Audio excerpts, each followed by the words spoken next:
John Corrales. You got me here? John? Hey, so you talked yesterday about Chris Paul dominating the game with his voice and how you guys need to be louder, more communicative. How do you do that? How do you hammer that home in practice? What's the process there?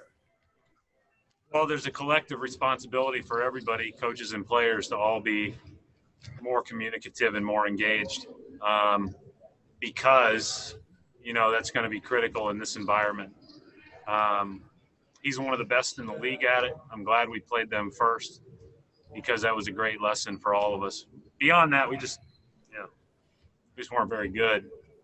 So that's not all bad either. All right. Any other questions? Tom Westerville?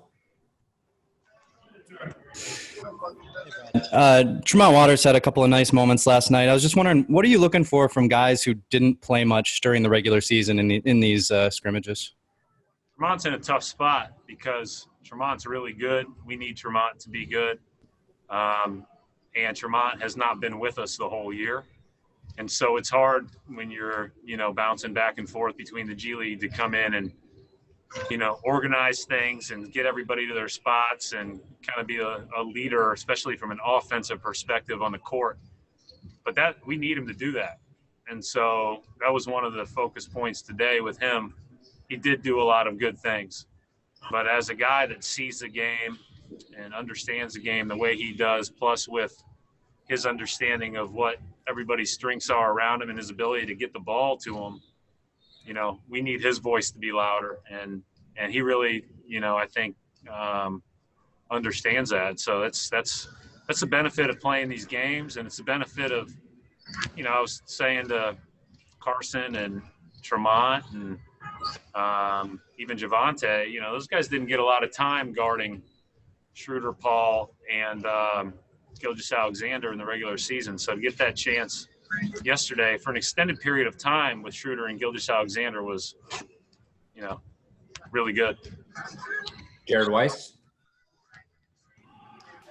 So more on that lineup. Usually you have lineups that will have one of your big wing playmakers out there to help, create the offense. How did you feel the offense looked where you were mostly relying on Tremont and Carson and Javante cutting, working with the Williams bigs? Had a couple good possessions, but we're going to be bigger and longer more than that, more likely. That's going to be a unique lineup, obviously, as we move forward. We wanted to get everybody as many minutes as we could yesterday, and we'll go from there.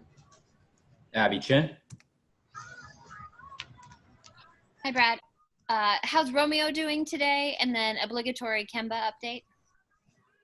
Both doing well. Romeo practiced, went full, looked good.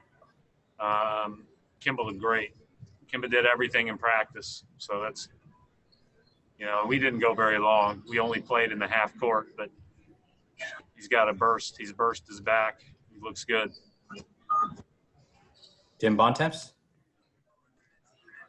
Hey, Brad, just kind of along those lines, you said that going into the game yesterday was kind of weird with the 10-minute quarters. Now that we're back to 12-minute quarters again, I was just curious, are you going to try to get a better sense of what your regular rotation would look like? And also, do you have a sense of how much you're going to be able to go with Kemba tomorrow? I don't know on Kemba yet.